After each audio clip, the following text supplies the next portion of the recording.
Hello and welcome back to Module 1, Part 3. And we're picking up on the next slide that continues the lecture. And so we're looking at U.S. oil production imports. Since oil makes up 80% of the world's needs, one of the things that we need to look into is our dependence on foreign oils that are not being produced within U.S. soil and lands.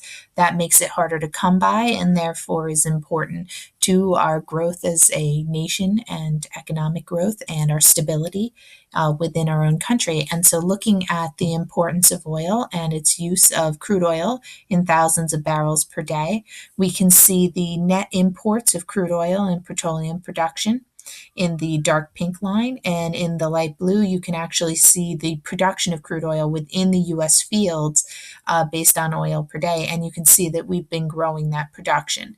And this graphic goes up to 2013, and that's the most recent graphic I can get in the form of a little image to show. But like I said, in 2016 we were only importing 28% of all of our oil needs. The rest is being done by in-house production within this U.S. economy, and it is growing. It is over 8,000 barrels of oil in production per day. And so we are a pretty big producer ourselves within this country. Continuing on, this little graphic within our book gives us a little information about what we consider our world holdings of oil. And this is surveying information. This is geologists and petrologists looking at the world's oils, sands, natural gases, and coals and taking survey as to how much they believe we have left, and then making estimates based on production need and worldwide overall use. And so looking at the amount of oil, we can actually see right on this top rung how much oil we have. And BBLs is billions of barrels.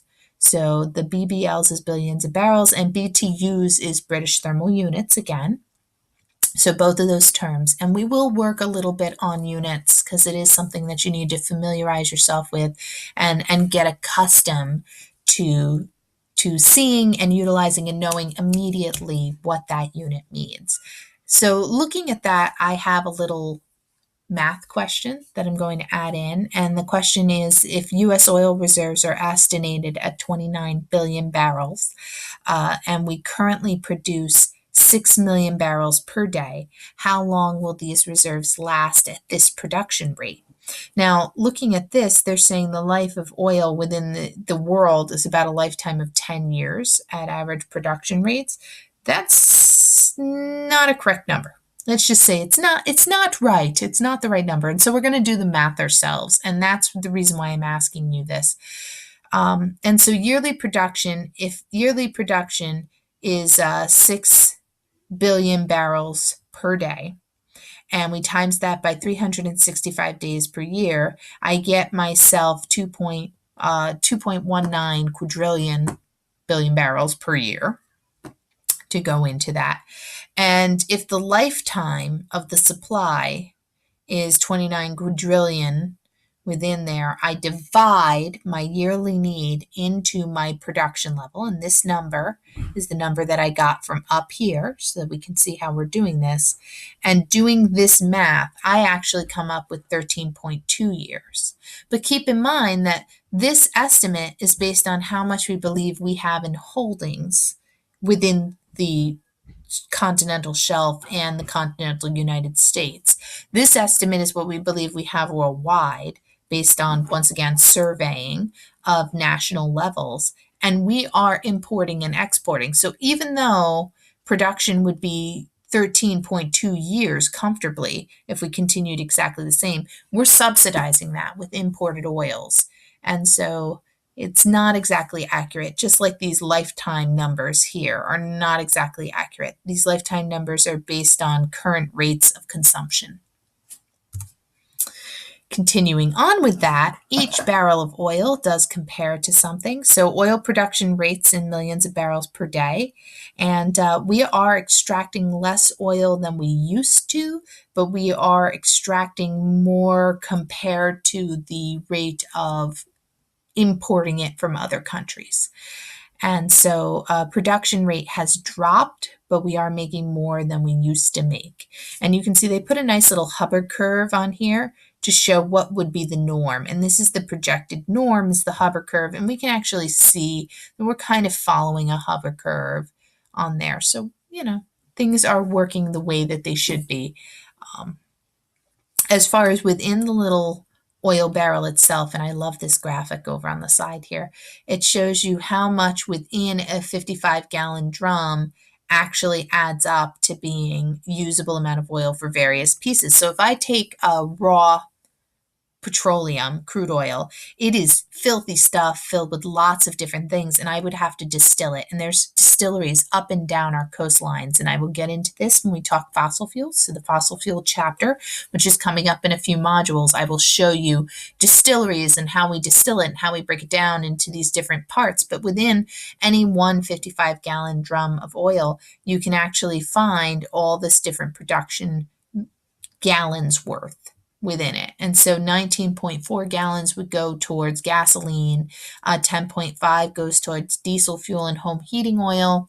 Jet fuel is 4.1. Heavy fuel oil is a production of 1.7. Propane, it's an off-gassing material that comes off the top at 1.5. Asphalt or road oils, that's 1.3. Petrochemical feedstock, this is the stuff that we put in livestock feed that we then feed to our food consumption. Little shady stuff, but we do it. That's 1.1. And then there's a whole host of other stuff, and that's the other product that gets into it.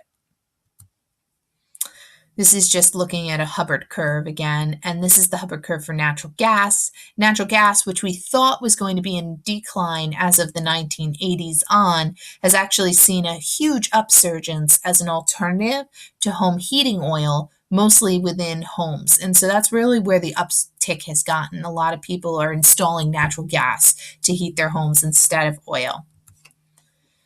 As far as a history of oil dependence, this is just a quick little rundown of where we stand in the United States and where it's gone. And I can let you just read through this list. I don't need to read it to you. So you take a little look at our history and where we stand.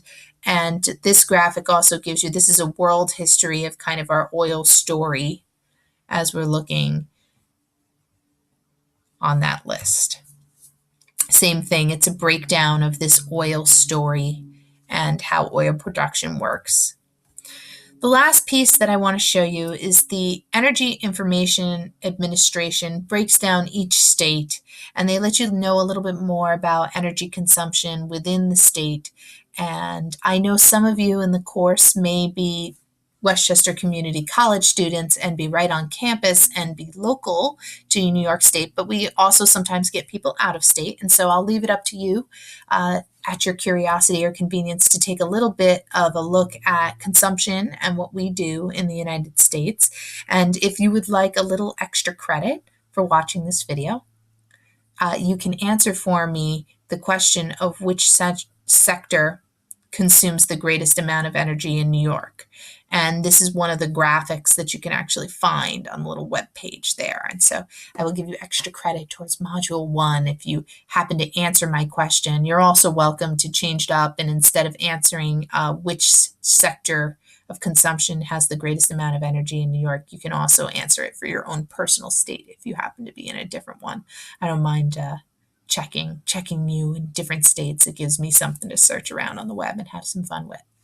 So without anything else to say as far as the lecture goes, you can move on to looking at the other materials. There is an additional video for you to watch that's a little bit about what is energy, and it's interesting, it's well done, it's made by Discovery.